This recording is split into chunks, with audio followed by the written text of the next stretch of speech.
On the first day of our marriage, my wife told me, if one day you discover I've cheated on you, do not forgive me. The me at that time will certainly not be the me who loves you now. If I hurt you, then punish me. So later, when she cheated with her male assistant, she strictly forbade the assistant from causing a scene in front of me. She told her friends, I definitely won't divorce Alex, or else why would I cheat? Unfortunately, the male assistant wasn't so sensible. Yesterday, he sent me a photo, and today he sent a video, fully documenting their lovey-dovey moments. He said I was getting old and couldn't give Sister Ching the passion she wanted, and that I should quickly step aside and let him take my place. I put away my phone, calmly thinking then, I hope my wife can withstand the passionate punishment I'm going to give her. I returned home in a daze, and a strange message I had received not long ago lay in my phone. Lynchy, want to know what your wife is doing upstairs? After 10 years of being in love and 7 years of marriage, I never imagined that song Ching would betray our relationship. A televised interview with Olivia was playing on the TV. The reporter asked, who has been the biggest help to your career? Olivia answered without, it's my husband. We started from scratch together. I managed the business, and he's responsible for research and development. And that's how we built the company we have today. I've decided on him for life. He is my soulmate. Looking at Olivia's smiling face on the screen, I felt somewhat dazed on my phone. Olivia's sincere declaration of love for me in the interview had gone viral, with netizens envying our strong partnership and fairy tale romance. Some even dug up old photos of us when we were starting the business. A young me stood with my arms around her in our small office, our faces full of hope.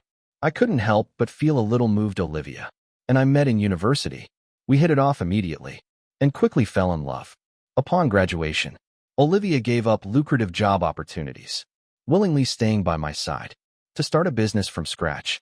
We were very poor and could only live in a semi-basement rental. In the winter, there was no heating, and the two of us would huddle under the covers, shivering, while dreaming about buying a big house in the future. Now all our dreams have come true, but Olivia has changed. Song Ching returned late at night. After she finished showering and came out, I turned over and stared at her, startling her. Ache, why aren't you asleep yet? Aren't you afraid of the dark? Why didn't you let me come up today? I asked. The panic on her face flashed by in an instant, and then she laughed. My secretary brought an emergency flashlight, and I thought you were busy. After a brief silence, she suddenly remembered something, ran to the living room, and brought me a delicate box. Inside was a watch, obviously very expensive. I just bought this for you. See if you like it. After being married for many years, I know her well. Every time she makes a mistake, she buys me something to try to make me happy. I tacitly took it, put it aside, and said I was tired. The night passed. When I got up in the morning, Olivia was making breakfast. After our marriage, as long as Olivia was free, she would always make breakfast at home. I had a bad stomach, so Olivia had specially sought out the chefs of 5-star hotels to learn to cook, and she had also crammed a lot of nutritional knowledge, all just to take care of my stomach. I felt bad for her and told her not to wear herself out, that we could get a nanny instead, but she said, it's not the same. It's always more reassuring when I make it myself. I was a bit dazed. She called me over to sit down, and then changed into her workout clothes to go for her morning exercise. I glanced at the insulated container she was holding and asked, why are you taking an insulated container for your morning exercise? She paused, looking a little flustered, and replied, what insulated container? This is a sports bag, the latest model. Not long after she left, I received another message on my phone. Follow your wife, there will be surprises. I secretly followed behind her. She didn't go to the gym, but to the underground parking lot. I watched her drive away, then opened my phone to check the car's location. It showed the vehicle drove for 20 minutes and stopped at the entrance of a residential complex. Then for a full hour it didn't move. The message arrived as promised. I'm being drained by your wife. It was accompanied by a picture of a trash can containing condoms. I suddenly thought of something and opened Leo's Moments. He had posted an update 10 minutes ago. Morning love porridge, I will enjoy it. The picture was of him drinking porridge. The location at the bottom was the same residential complex where Song Chiang had parked. 2 hours later, Song Ching returned home as if nothing had happened. seeing that the breakfast hadn't been touched. She asked anxiously, "Is my cooking bad?" I smiled. "I don't have an appetite." "How can you not eat breakfast? You'll ruin your stomach." Again, I didn't respond. Just told her, "I'm going to take some time off this morning and go out for a bit." I rarely take time off. So Olivia immediately panicked. She hugged me from behind. "What's wrong? Have I been neglecting you?" "Because I've been busy with work lately." "Are you mad at me?" Thinking of her, having just been tangled up with another man. I forced myself to endure the discomfort and said no. "Don't overthink it." When she went to the bathroom to shower, I picked up her phone. I entered my birthday as the password, and it unlocked quickly. For chat history with Shun, how was only about work. I scrolled down, and an account with the note, "Sweetheart," caught my attention. His moments were updated frequently. The boss said I looked like her husband, and I immediately pinned her to the bed, asking her who was stronger, me or her husband. Messing around with the boss in the car. It feels so good. Today is my birthday, and the boss gave me a watch. I love it so much. Song. Chiang didn't appear in any of his photos, but the fluttering ends of her hair and the faintly revealed cuffs all told me. The woman with him was Song. Chiang. The woman I had loved for 10 years. My mood was complicated, like staring at a coin that had fallen into the toilet. Wanted to pick it up, but disgusted at the thought. I knew Olivia loved me, but she couldn't help but stray in our marriage. The moment the sound of water in the bathroom stopped, I turned off the phone and put it back where it was. Olivia hugged me from behind. She sensed my low mood and said a lot of sweet nothings to coax me. She asked me to help her dry her hair, peeking at my face in the mirror from time to time. What should have been a sweet couple's time was now a moment where they both had different thoughts. Actually, I should have noticed her abnormality with Sean. How earlier? Sean How performed mediocrity during the interview. He was just really handsome. My colleagues all said he looked somewhat similar to me. It was Song Ching who specifically asked for him to join the company. In just 1 year, he had jumped from a small employee to the president's secretary. Because of trust, I never asked about it. I never thought it would give her a chance to cheat. It was already noon when we came out of the immigration office. After submitting the documents, Olivia called me, asking me to go to her office for lunch. Before I pushed open her office door, I heard Shinho's voice. "Ching Ching, I want you to feed me. I told you to call me President Song at the company. If my husband finds out, I won't let you off." Olivia's tone was stern, but I saw through the crack of the door that she and Xuanhao were very close. Olivia put the chopsticks to Xuanhao's mouth. Xuanhao finished eating with a grin, and even licked the back of Song Ching's hand with his tongue. Olivia glared at him, but didn't react. I pushed open the door, and both of them looked at me at the same time. Olivia's face changed slightly. She stood stiffly in place, wanted to say something, but not knowing how. It was Shunhao who broke the awkwardness, saying to me enthusiastically, "President Lin, look how many dishes President Song ordered for you. I'm so envious." Earlier, she was afraid that the dishes wouldn't suit your taste, and even had me taste them. I feel like I'm an eunuch in ancient times, tasting poison. Olivia glanced at him and told him to leave first. The watch on Alex's wrist was eye-catching, exactly the same as the one Olivia gave me. I sneered and said, "It seems that President Song is treating you well. Your salary is enough to buy a limited edition global tie." Hearing this, Olivia glared fiercely at Xinhao. Xinhao looked wronged, but a hint of provocation flashed in his eyes. When he looked at me, "How can I afford it? It's a knockoff." Xinhao left the office and Olivia and I ate lunch in silence. She tried several times to start a conversation, but I just gave her perfunctory answers. In the evening, Song Ching and I were to attend a business dinner together. When it was time to get off work, Olivia's car was already waiting at the door. I habitually opened the rear car door, but saw Song Ching and Xuanhao sitting side by side in the back. Before I could say anything, Xinhao said, "Sorry, President Lin. I have some urgent documents for President Song to handle. I'll get out now and let you have the seat." No need. They were both stunned. I get carsick sitting in the back. The passenger seat is fine. As the car was moving, I would meet Song Ching's gaze in the rear view mirror from time to time. She was afraid that I would really get car sick, so she would ask me how I was feeling. Every so often, even if I frowned slightly, she would want to drive her to stop, and she would get out to buy me motion sickness medicine. It was only after I assured her that I was fine that she gave up. I didn't miss the gloomy expression on Leo's face beside her. At a red light. The light outside the car became dim, but I still saw in the rear-view mirror. Xuan Hao quietly put his hand under Olivia's skirt. Olivia only struggled for a moment before letting him do it. I felt all the blood rush to my head, and it was hard to suppress the churning emotions. At the banquet, Olivia walked around with me greeting everyone. When someone came to toast me, she would always block it for me. My husband is allergic to alcohol. Please don't get him drunk. I was a technician and was never comfortable in this kind of setting. Olivia was afraid of leaving me out, and whenever she talked to someone, she would always look at me from time to time, afraid that I would be bored. This caused others to tease us. It's rare for Lynch to come out, and you're protecting him like he's something precious. You really have him in your heart. That's right. Your eyes are almost glued to Lynch. I never thought that CEO Song, so successful in the business world, would also be a love-obsessed fool. Could you reveal your secret to keeping love fresh? Song. Qing was taken aback by the question. She looked at me before smiling. And, we trust each other, yes. I never doubted her. Did she use my trust to betray me? I suddenly felt ridiculous. Everyone said she loved me, but only I knew that our love had long since become unrecognizable. As she spoke, she suddenly stopped. I followed her gaze and saw Shan Hao being forced to drink by a female guest.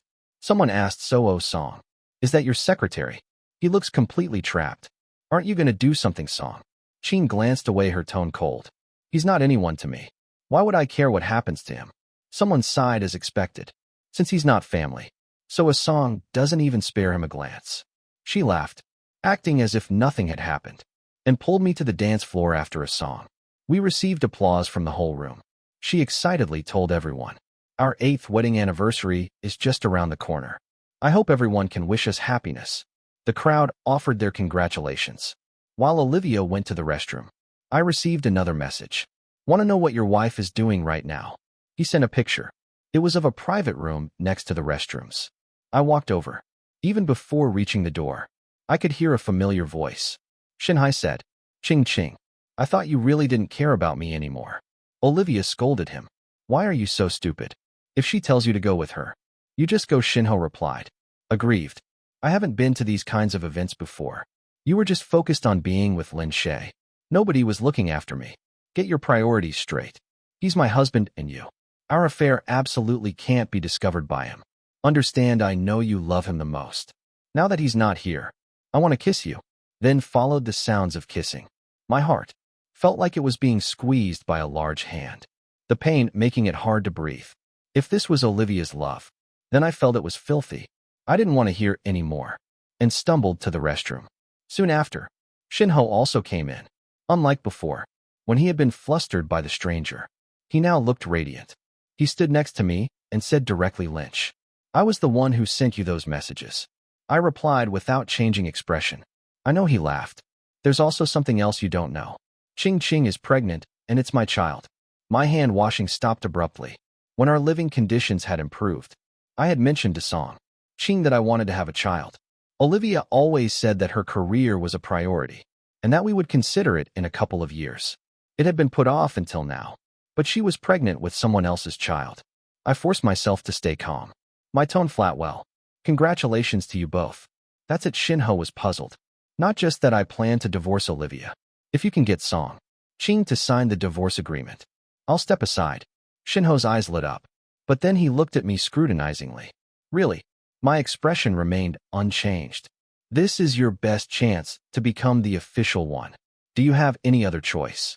He thought for a moment, then said, "Okay, I'll get it done." That night, when we returned home, Shinho took a taxi by himself. In the back seat of the car's Song Qing leaned on my shoulder, resting, looking at her slightly swollen lips, and smelling the unfamiliar perfume on her. I felt nothing but sorrow. I didn't know what method Xuan Hao had used. Perhaps Olivia trusted him completely.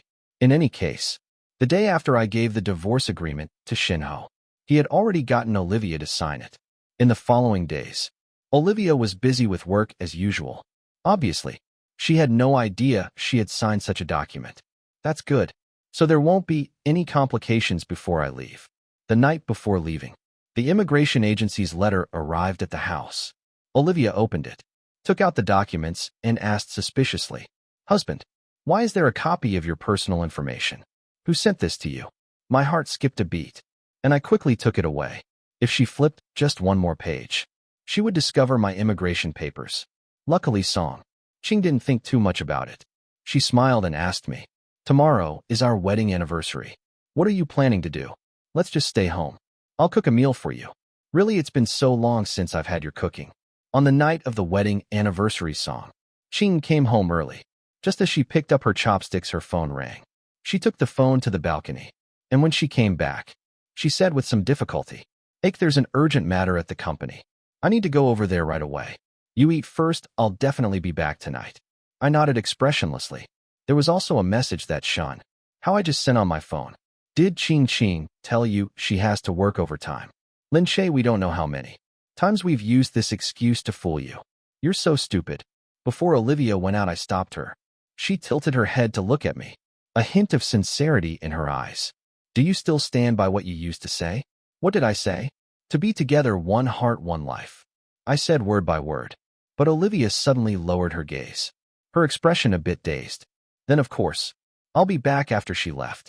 I packed my luggage and took a flight to Country A. That night, when I landed in Country A, my mother came to pick me up.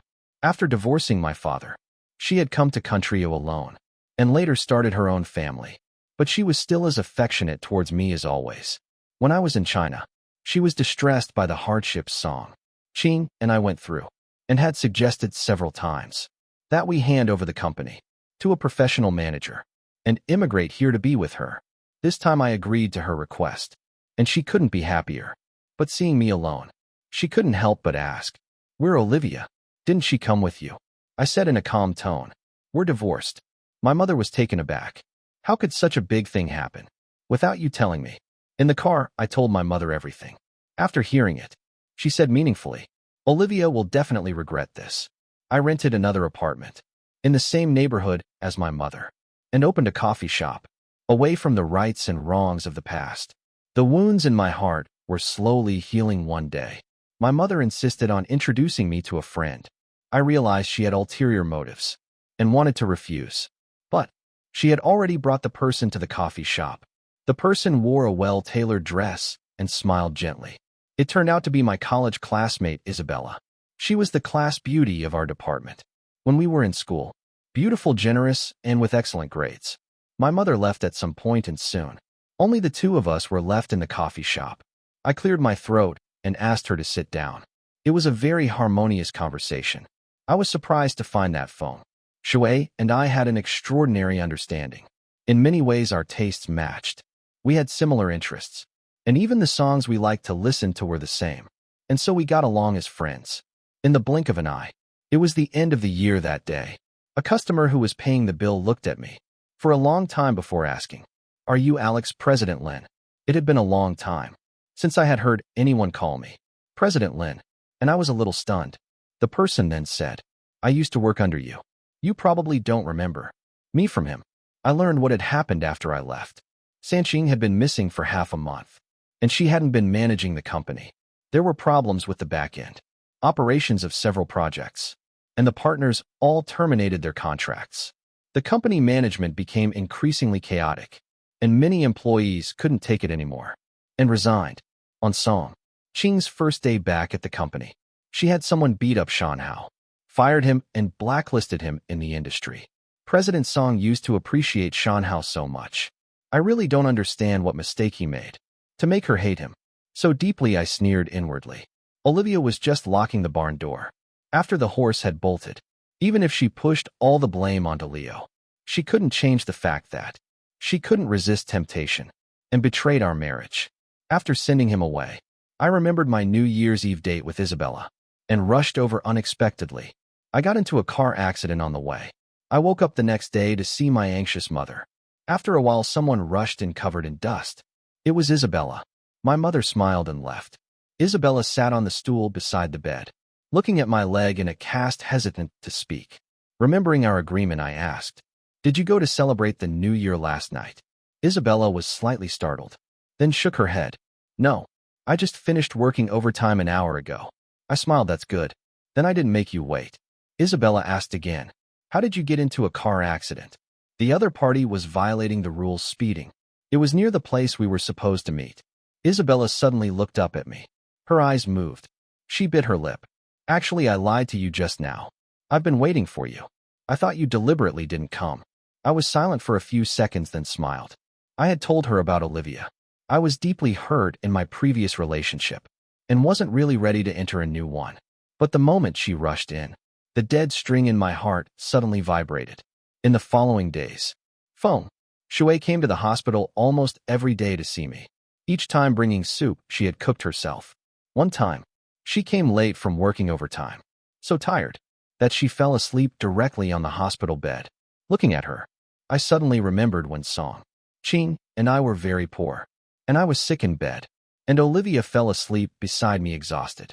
Since I succeeded in starting a business, every time I was sick and went to the hospital, I had a caregiver who took care of everything. But I hadn't felt such genuine affection in a long time. On the day I was discharged, there was a rare heavy snowfall in country.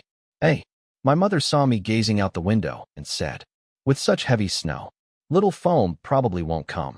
Remembering Isabella telling me last night that she would definitely come to see me discharged, I said, let's wait a little longer. The television in the ward was showing various accidents caused by the blizzard. I suddenly felt a little anxious and called phone, Shui's phone and office phone, but no one answered. At 6:00 in the evening, we finally decided to leave.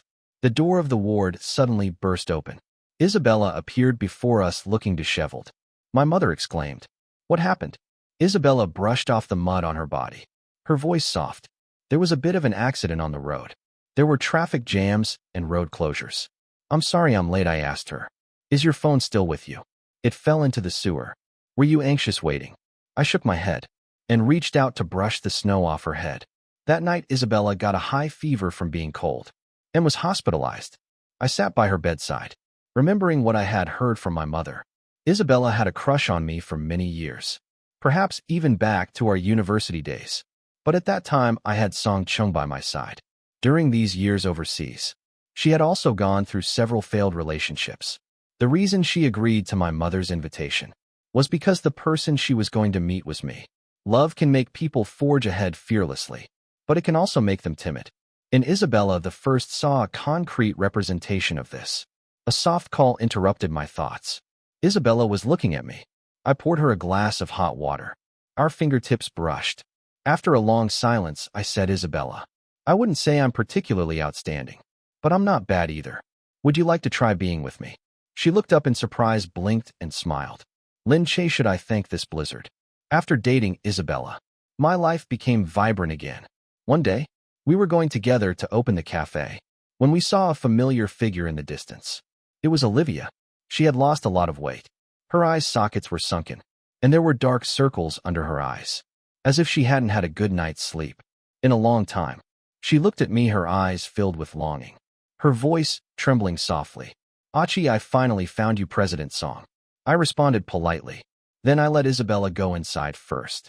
With only the two of us left, in front of the door, Olivia seemed a little lost. She nervously rubbed her hands together, her tone somewhat bitter. You hate me very much, don't you? I used to hate you, but now to me, you're just a stranger. I think everything that needs to be said between us has been said. I have to open my shop, so I won't see you out. Don't go, Song. Qing grabbed my sleeve. She began to sound a little incoherent. I didn't know about that divorce agreement. I never thought about divorcing you. I'm not pregnant either. Shinho said that on purpose to anger you. On our wedding anniversary, I lied, but that day I planned to explain everything to Shinho. When I came back, you're already gone. I really didn't. I frowned, not wanted to hear her talk about past events. So I interrupted her, sorry. I'm not interested in listening to your emotional analysis. Anyway, you've signed the divorce agreement, so please let my lawyer complete the formalities. She looked at Isabella's figure in the room, her emotions a little agitated. Is it because of that woman? You want to use her to punish me, right? I sneered. Olivia, don't be so self-absorbed. You have absolutely no weight with me now. Her lips trembled, tears threatening to fall. I used to feel sorry for her, but now I only feel annoyed I didn't invite her in. She stood outside the store for a long time, and I don't know when she left. But less than 2 days later, she came again. This time she was smarter. directly coming into my store to order, making it hard for me to say anything. When I handed her the coffee, she looked up at me with a pleading look. Can we talk? The snow outside had stopped, and everything around was quiet. I sat down opposite her, and she stared at me greedily. After a moment, she said softly, "Actually, that time the company had a power outage. I already felt that. You had probably discovered what was going on. Between me and Shinho, you were your emotions on your face, and it's easy to guess what you're thinking." She gave a bitter smile, but I still had wishful thinking, and continued to be entangled with Shu and Hao, enjoying the physical pleasure, and also demanding your love. After losing you, the heartbreak, I felt it's all my own fault. I can't blame anyone else. I only found out later that Sean Hao sent you so many harassing messages behind my back. I thought how painful you must have been then. I found it ridiculous and laughed, saying lightly, "I was the fool for giving you all my sincerity. After seeing your wanton true colors, I stopped feeling pain." Her face suddenly turned pale, and she said with difficulty, "I'm sorry, I know I'm unforgivable, but the only person I've ever loved is you. I've already severely punished Shin Hao, and he will no longer be able to cause trouble." I smiled sarcastically. To be honest, I never hated him. The only person I ever hated was you. Ultimately, it was you who were fickle in our marriage, unable to withstand loneliness. That gave people like Shun Hao an opportunity. It's laughable that you're now running all the way here to tell me you love me. Don't you find it disgusting? Admit it. Olivia, you don't love me that much. You're just unable to bear loneliness. That's why you coveted Shun Hao's young body, to satisfy your psychological needs. She stared at me blankly, speechless in the end. She could only repeat with reddened eyes, "But I really love you. I can't live without you. We've been together for so many years. Aren't you regretful? Could you give me another chance? I will love you wholeheartedly." I sighed and coldly interrupted, "But I don't love you anymore. How can I give you a chance?" I was about to get up when Song Qin grabbed my hand. "How do you want me to atone? How about I stay here with you? I promise I won't disturb you." I gritted my teeth and violently shook off her hand. Coffee splattered all over her. "Olivia, don't let me think of you with only disgust in the future." After that day, Olivia appeared around the cafe from time to time. It was so annoying that I even considered moving overnight. Fortunately, she soon had to rush back because Shinhai created an account online extensively, revealing all sorts of past events between her and Olivia, posting a large amount of chat logs and photos.